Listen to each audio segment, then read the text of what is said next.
আসসালামু আলাইকুম। আজকে তোমাদের জন্য ইউনিক একটি মজাদার রেসিপি নিয়ে আবারও চলে আসলাম।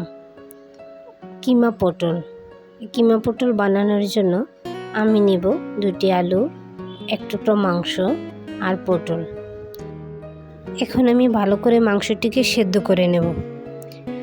পরিমাণ মতো পানি দিয়ে দেব লবণ, এলাচ, দারচিনি, হলুদের গুঁড়া ও আদা। মাংসটি ভালো করে সেদ্ধ করার জন্য আমি রেখে দেব।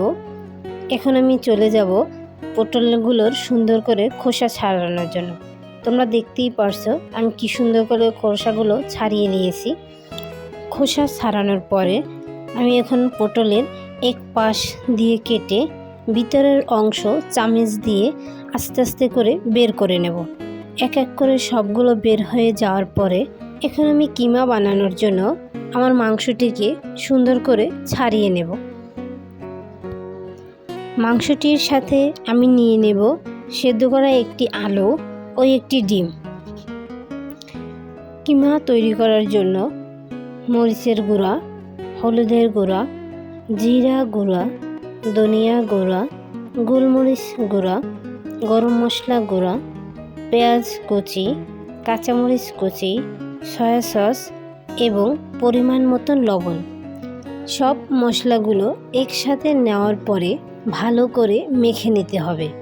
মনে রাখবেন, যত ভালো মাখা হবে তত কিমাটির স্বাদ বেড়ে যাবে। এই রান্নাটির মূল অংশ হচ্ছে কিমা। কিমার স্বাদ যত ভালো হবে রেসিপিটি তত মজার হবে।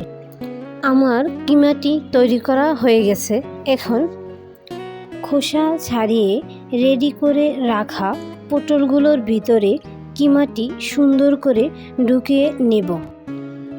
পটলের মুখটি সুন্দর করে আটকে নেব। ফ্রাই প্যানে তেল গরম করে লো হিটে পটলগুলি আস্তে আস্তে করে ভেজে নেব। 15 মিনিট ভাজার পরই হয়ে যাবে সুস্বাদু এই কিমা রেসিপিটি। ভিডিওটি ভালো লাগলে সাবস্ক্রাইব করে পাশে থাকবেন।